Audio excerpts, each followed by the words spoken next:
Hey everyone, welcome into another edition of Hello World. Today we're going to do a different kind of guide where it's mainly about Bard and about supporting as a Bard. We're going to touch lightly on how to build one and how to play one, and I hope this helps a lot of people out. Let's get to it. For our stats, it's pretty much Swift across the board with Spec on the neck, Spec Swift ideally on the bracelet, and Mana back. That is something that's very, very good because we do have mana problems, and even with max MP, you're probably still going to experience mana problems if you're pressing all your buttons on cooldown. So that's something I like to have, but mandatory would I say would just be Swift, Spec, and then try to get something like Expose or Dagger or something like that. And then you want your pet set to Swift. For Swift requirements, you can run a full Swift setup with 7 gems and have great uptime. You can do a Spec ring with 8 or 9 CDR gems, or a Spec earring with level 10 cooldown reduction. Something to note is that I did mention putting in a Spec piece on the ring or ear based on what cooldown reduction gems you have. In almost all cases, I would highly suggest not doing that and just going with the full Swift build, and you'll experience a much more fluid playstyle and have better uptimes overall until you get really, really, really good and have a strong understanding of the class and how to play it. Core engravings are going to be Expert, Max MP, Desperate Salvation, Heavy Armor, and Awakening. There's going to be some scenarios where you might need Vital Point hit, and in those cases, you generally drop Max MP for it. For a +1, Crisis Evasion is really good, especially when you get to Thamine in the later game. For elixirs, we run Luminary as the best in slot. You can run Advance or Faith. I wouldn't stress too hard on elixirs. Don't worry about re-rolling everything just to get the perfect thing. But if you want to, Luminary is the ideal one. For our default build, which is mainly for meter gen, maximum buff uptime, and just in general what you should probably be using, we're running Sonatina with Quick Prep 5, Note Brand, Increase Melody 5, Heavenly Tune with Quick Prep 5, Tough Tune, Intense Tune, Harp of Rhythm with Summoning Will 5, Melody Increase, and Note Brand, Rhapsody with Quick Prep 5, Stabilized Light, and Light of Protection 5, Wind of Music with Quick Prep 5, Melody Increase 5, and Wind of Protection 5. Sonic Vibration with Tenacity, Brilliant Wave, Wide Angle Attack. Prelude of Storm with Quick Prep 5, Melody Increase 5, and Powerful Prelude. You can run that one at level 1, doesn't really matter. Guardian Tune with Tenacity, Endless Protection at level 5, and Wind of Protection. Now, Guardian Tune does have a mana down tripod as well as a harp. You can run those if you start running into mana issues, but the ones you see here will be the default build. For a Stagger Build, most things are going to be about the same with a few swaps. The first will be Sound Shock we're putting in there with Maintain Explosion level 5, Sacred Shock, and Rapid Fire. Down there you see Sound Holic with Sound Concentration 5, Sustain Enhancement 5, and Focus Fire 5. Some of the damage tripods there don't really matter, but might as well have them. The other tripods we're going to be changing around. If you notice on Guardian, Tune, and Harp of Rhythm, I've showed the Mind Enhancement tripod that will lower the mana costs. The risk of that is on Guardian Tune, you can be interrupted without Tenacity, so you have to be extra careful when casting it. And you lose a little bit of your brand uptime if you or auto brand uptime if we take off the Summoning Will tripod. But those are options you can use to try to reduce the mana usage on this build. On the first build and the second build, I did put Rhythm Buckshot at the bottom. That is if you need an additional counter. Countering on Bard is pretty tough with Prelude of the Storm, so I tend to recommend adding that in if you absolutely have to counter. Holding Prelude as your biggest meter generator kind of hurts, but it's something you have to do sometimes. Playing as a support can be kind of stressful, but once you break it down a little bit, and we'll do that throughout this video here, it gets a little bit easier to understand and bear. But the most important things are to keep up your brand, keep up your attack power buff, and try to give as much identity to your team as you can while shielding them and healing in emergencies. First thing we're going to cover is attack power buffs. Attack power buffs for Bard are Heavenly Tune and Sonic Vibration. Heavenly Tune is going to give mana back and attack speed. This should be used on cooldown regardless of anything else going on. This will provide your group with a buff and a 24 meter radius, And yeah, use it on cooldown. Now, Sonic Vibration is your second one. Ideally, you want to sync your skills up so that if I hit Heavenly, this is going to be expiring here. When this is about to reach 1 second, you want to drop your Sonic Vibration on the ground. So it casts, I'm in this. And then when this is fading, my Heavenly Tune is coming back up. I press that. And that's the basic cycle. These two skills do not stack ever.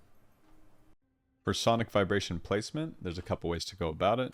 Easiest is center mass on boss. This covers your front attackers and back attackers with some room on the sides if your Hitmaster classes aren't quite playing by the rules.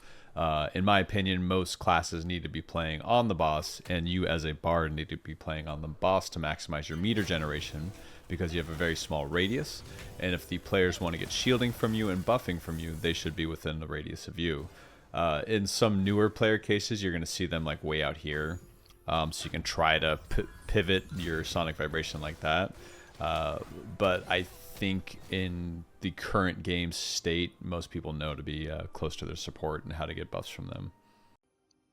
One more thing to note on attack power buffs is Sonic Vibration does offer push immunity, so if you're about to get hit, you can just start casting it to save yourself, hold still, and get some stuff moving.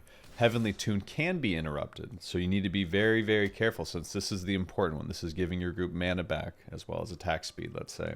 And it's the radius one, so it's going to hit anyone no matter where they are in that 24-meter radius. So watch the boss's patterns. Be extra careful with the spell. This is very important. And casting Heavenly Tune on cooldown is for the best, regardless of if you've managed to place your Sonic Vibration. Let's say there's a high movement plays, mechanics happening, and you're in this situation where my Heavenly Tune just came back up, but I didn't cast Sonic Vibration yet. Just don't bother. Just hit Heavenly Tune again. Next up, let's talk about branding. Branding is a debuff we apply to the boss and increases party damage by 10%. The main source of that from Bard right now is probably Harp of Rhythm, and what this does is it continuously attacks the boss, applying the brand for you, so you can actually go off and do other things or maintain your other buffs that we talked about earlier. As far as a second skill to pair with that, because it is not enough to get you 100% uptime on its own, we can run something like Sound Shock or Sonatina. Sonatina offers more meter gen and destruction. Sound Shock offers a little bit more stagger with like an overwhelm, let's say, or you can put Purify on it. So up to you which one you use. Let's talk about shielding. Now, bards have a couple different ways to apply shielding to their party. The first up is Wind of Music. Wind of Music is a short radius shield, and it's also a high source of meter generation for our identity. So you want to use that within range of the boss always. So you can actually take a step back, and it will still hit the boss and apply a little shield around you in a radius for people that are there. Now, most people should be playing on the boss. If they're not, that's probably their mistake. Don't worry about running out to shield them. The next thing we have is Guardian Tune. Guardian Tune does apply a buff to the party members, 2 of them. One is a damage reduction wall that's on 30% reduction. The other is going to be a status ailment block. So if a debuff was about to be applied to the party, it will take that debuff off, or the buff off the bard, and block that effect. Once it expires, it also gives us a shield. So if we watch here in just a few seconds, these will expire, and then we're going to get a shield.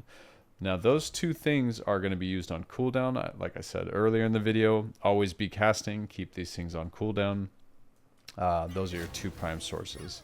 The next thing, which we don't always run, or I don't always run, if I'm running in a party on homework content that we're just kind of flying through, I'm going to run more meter generation for damage.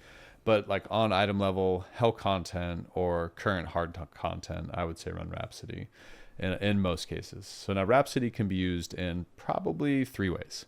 First is the selfish way, where I'm about to get hit. I don't want to get knocked down. I'm a bard. I'm just going to sit here and channel this and absorb it. The next way it can be used is if a boss is starting a pattern that would hit the party and they can greed damage through it, I'm just going to cast this and channel it wherever they're standing, and hopefully they're in it too. Or if there's an upcoming mechanic you know is about to hit, you can also start channeling it preemptively on the area it's going to hit, so that if your party crosses that path, they're going to be safe. One more way you can use it would be if a party member's on the ground, they're about to get targeted, or they're being targeted, you can just start channeling on their body on the ground, and hopefully you help them with that last hit. The final form of shielding would be the Awakening, which we'll touch on momentarily. Next up, let's talk about meter generation. Meter generation is something a bard does by being in melee on the boss and casting our skills. Right now, the main sources there would be like Wind of Music, Prelude to Storm, Sonatina, and this build I have on right now. So what you do is, if you notice, every time I cast something, we gain a little meter, right? And as we continue to cycle skills, each thing that hits gives us a little bit more, some more than others, depending on if it has like the melody increase tripod on it. So right now I have 1 bar. What you can do with the 1 bar is send a 5% damage increase or a heal.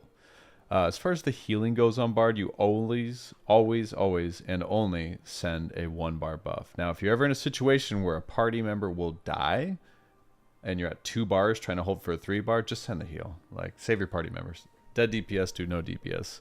But that being said, what I like to do on my Bard is I'll continue to generate here, and at this point I'm just sending skills, so pay no mind to the actual sequence of what I'm doing. Once I reach 2 bars, I send a buff. That's a 10% damage buff. That's about what an artist or paladin gives every time theirs is up.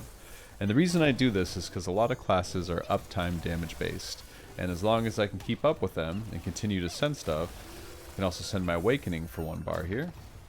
I can just keep giving uptime buffs, and you can reach a pretty high uptime on your identity doing this. The only time I would say not to do that is if a huge damage window's coming up where the boss takes increased damage and you can save for a 3 bar, you should probably do it. But the reason I do 2 bars is because if I'm ever short, I can just send a heal. Instead of being at 2, almost 3, and then sending a 2 bar heal. It feels more wasteful that way. As far as when to use your awakenings on a support, the shield is invaluable during like on item level content, certain like huge damage windows going out to the party. You can use it for homework. I tend to use my awakenings for more meter generation. You can just kind of use it on cooldown to try to get high up times of your identity buffs for damage increases. But you know, if you want to go into specifics of which content and which windows to use your awakening on for maximum potential of protecting your party, I would pop in a stream sometime or talk to like an actual support main. Those would be your best resources there. Now for an actual like just live example of what I see as being a good air quote rotation, let's call it a rotation just like a DPS would be to apply your brand, get your buff out first, always. We're going to send a buff here, get our shielding out, and we're going to continue to just send everything pretty much on cooldown. We can see the attack power buff expiring. You can also watch the cooldown of your Heavenly to kind of determine when you need to send your Sonic Vibration. And once you get the sequence started, it's pretty much cast on cooldown. Maybe we're about to send another buff out. I'm going to reapply attack power buff synergy. I'm going to awaken right here. That way nothing falls, and now we're ready to cast the next Sonic Vibration.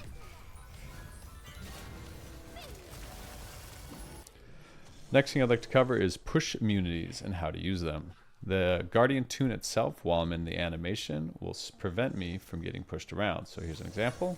I get hit, and here it is now hitting me on a regular pattern. I get pushed back. Next up would be Sonic Vibration. While I'm casting, I don't get moved. And here's an example of me now getting moved. Rhapsody also has the same effect, where while I'm channeling it, I don't get moved. And that's what a push immunity is. You can also use your spacebar or awakening there. Now something to note, I talked about it earlier, something like Heavenly Tune, you do not have push immunity on. So if I cast it out here, great. I didn't get interrupted, my party's buffed. Now if I try to cast it while I'm in melee of the boss and it's about to start a move, I can get knocked and it'll interrupt the effect. Hold on, one more time. There we go, see? And that means I didn't send the buff out, my party's going to be sad, they're not going to get that mana regeneration, and once they start to fall behind on mana regeneration, they're going to yell at you, and no one likes that. So keep in mind our different push immunities, what has push immunity and what doesn't. Alright, and to wrap it up, thanks so much for watching. I'm not a support main, but like I said, I play as support, and I played on the higher level of the game right now. Me playing a support and understanding how supports work make me a better DPS player because I know what supports can do and what they're capable of. If you want to discuss the guide, talk about anything, feel free to pop in the Twitch channel anytime or just drop comments here. But yeah, I'll see you all around. Take care.